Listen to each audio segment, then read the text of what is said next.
একটা ভিডিও দেখলাম সোশ্যাল মিডিয়ায়। একটি ছেলে বলছে যে আব্বাস সিদ্দিকীর টাকা শেষ হয়ে গেছে বলে চাঁদা তুলছে গাড়ি কেনার জন্য। সর্বপ্রথম আপনারা সেই ভিডিওটি দেখুন কি বলছে।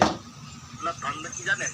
শুনুন ফ্রেন্ডস, যারা অন্ধ ভক্ত না তাদেরকে বলছি, এই হুজুরের এখন টাকা পয়সা সব শেষ, টাকা পয়সা সব শেষ। এখন বাজারও খুব ভালো না। তার ভিতরে এখন তার গাড়িটা পুরানো হয়ে গেছে, সে একটা স্করপিও কিনতে চাচ্ছে কিন্তু টাকায় হয়ে উঠছে না। এবং যদি তার রাখা টাকা, যেখানে রাখা টাকা আছে, সেই রাখা টাকা নিয়ে যদি সে গাড়িটা কিনে ফেলে তাহলে বাড়ির দিকে আরো মোটামুটি চলবে না। যার কারণে ধান্দা করছে আবারও সেই ভক্তদের কাছে 100 বা 200 টাকা করে দাবি করে নতুন একটা গাড়ি নেওয়ার ধান্দা করছে। আবার লাস্টে কি বলছে, নারাই থাকবেন আল্লাহু আকবার, আলহামদুলিল্লাহ। আসলে আমি একটা জিনিস বুঝতে পারছি না, আল্লাহর রাস্তায় যারা দান করবে তাতে নারাই থাকবে আল্লাহু আকবার, সুবহানাল্লাহ, আলহামদুলিল্লাহ এবং আল্লাহ খুশি করার জন্য, আল্লাহ মানে সন্তুষ্ট করার জন্য। কিন্তু আমি আমার মনে হচ্ছে এই যে ছেলেটি আব্বাস সিদ্দিকী ভাইজানের বিরুদ্ধে কথা বলার জন্য টাকা খেয়েছে। ভাই তোমাকে বলছি, ভাইরাল হওয়ার একটা লিমিট থাকে।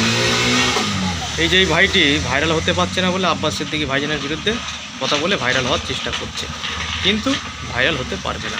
আর একটা কথা বলতে চাই ওই ভাইকে, তুমি যে হিংসা করছো, হিংসা করে কোনো লাভ হবে না। বলছো যে আব্বাস সিদ্দিকী ভাইজানের টাকা শেষ হয়ে গেছে, আমি বুঝতে পেরেছি যে কার টাকা শেষ হয়ে গেছে। আব্বাস সিদ্দিকী ভাইজানের টাকা শেষ হয়নি। আসলে কি বলবো তোমাকে, তোমার টাকা পয়সা শেষ হয়ে গেছে বলে তুমি ওই ভাইরাল হওয়ার জন্য আব্বাস সিদ্দিকী ভাইজানের বিরুদ্ধে কথা বলে টাকা কামাবে।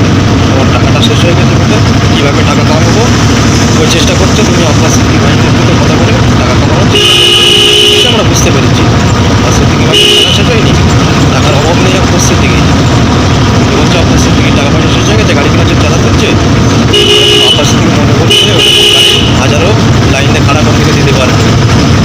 যে যে কথাবার্তাগুলো বলছো ভেবে কথাবার্তা বলবে। ভাইরাল হওয়ার একটা লিমিট থাকে, তোমাকে আগেও বলেছি ভাইরাল হওয়ার একটা লিমিট থাকে, লিমিটটা তুমি পার করে করছো। খুব সাবধানে ভিডিওটা বানাবে, নাহলে ইউটিউব যাবে তোমার। তোমাকে সাবধান করলাম। তোমার যদি অতই হিংসা হয় আব্বাস সিদ্দিকীর পর, তুমি আব্বাস সিদ্দিকীর মতন একটা নাম করা বক্তা বানো, টাকা কমাতে পারবে। এরকম হিংসা করে কোনো লাভ হবে না।